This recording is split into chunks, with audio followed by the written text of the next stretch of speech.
আল্লাহ দিয়ে দেয়। জোরে বলেন ঠিক কিনা? ওর চেহারার দিকে তাকাইলে আপনার মায়া মায়া ভাব মনে হবে, যদিও কালো হয় খুব একটা মায়াবী আল্লাহ ভাব দিয়ে দেবে। ঠিক কিনা? জোরে বলেন। এটা মুমিনের চেহারার ভিতর আল্লাহ নূর দান করে।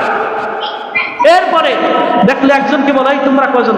বলে আমরা তো রোম থেকে আসছি। তোমরা এই 40 জনের একজন না? কয় হ্যাঁ। কয়টা কি করছো? কয় 20 জন তো জোড়ায় জোড়ায় আমরা তো এই অবস্থা হয়ে গেছি। কথা বুঝতেছে না? মা এজন্য কেমন পাগল রসুল হয়েছে।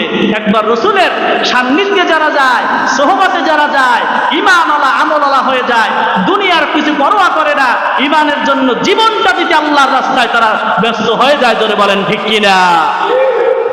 এজন্য সাহাবীর বহু সাহাবীর ঘটনা আছে এমন, সংসার ছেড়েছে, স্ত্রী ছেড়েছে, 35 কোটি কোটি টাকার সম্পত্তি ছেড়েছে, তারপর একেবারে নিঃস্ব হয়ে মদিনায় চলে গেছে। এরকম সাহাবী ছিল কি ছিল না? ও আমার আব্বা জানেরা, কি বোঝা গেল? সম্পদের মায়া করে নাই, সন্তানের মায়া করে নাই, এরপর স্ত্রীর মায়া করে নাই, দ্বীনের স্বার্থে একাকিত্ব বজায় করে এরপর দ্বীনের জন্য নিজের সমস্ত জীবন কোরবান দিয়ে আল্লাহর কাতারে দাঁড়ায় গেছে। জোরে বলেন সুবহানাল্লাহ। এজন্য এই হকের পক্ষে থাকতে রাজি আছি না নাই? কথা বলতে হবে, রাজি আছি না নাই?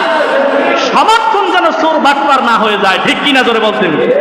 এখন দেখেন, রাষ্ট্রের দিকে তাকায় দেখেন, যদি জমির মিটিশন করানো হয়, নামজারি করাইতে গেলে 1,500 টাকা যদি লাগে সরকারি ফি, তাহলে দেখা যায় 20 থেকে 30,000 টাকাও তার খরচ করা লাগে। আছে না নাই? ও আমার আব্বা জানেরা, কি বুঝতে পারলেন? এমন একটা অবস্থা হয়েছে, মনে হয় সুদ যেমন ঘুষ মনে হয় রাষ্ট্রীয়ভাবে বৈধ হয়ে গেছে। ওটা এমন ভাবে চেয়ে নেয়, এমন ভাবে ওর উপরে প্রোটেক্ট করে, তুমি টাকা দাও নাই কাজ তোমার হবে না। ঠিক কিনা? ধরে বলেন। এমন খাপ সাপ এমন বোঝা যায়, মনে হয় এই ঘুষটা রাষ্ট্রীয়ভাবে বৈধ হয়ে গেছে। ধরে বলেন নাউজুবিল্লাহ। ঠিক কিনা? জোরে বলেন। এজন্য আপনাকে আমাকে সচেতন হতে হবে, ইসলামের জন্য কাজ করতে হবে, কোরআনের জন্য কাজ করতে হবে। ঠিক কিনা? জোরে বলেন।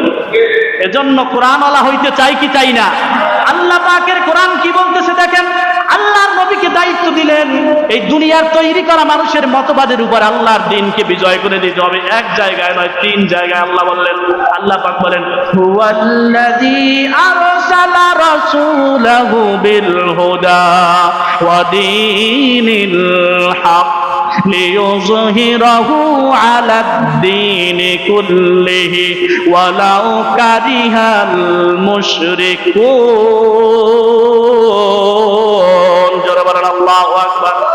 আল্লাহ রাব্বুল আলামিন বলেন, হুয়াল্লাযী, তিনি ওই আল্লাহ, আল্লাযী আরসালা রাসূলাহু বিল হুদা, সত্য দ্বীনের বাতি নিয়ে আল্লাহ তার রাসূলকে প্রেরণ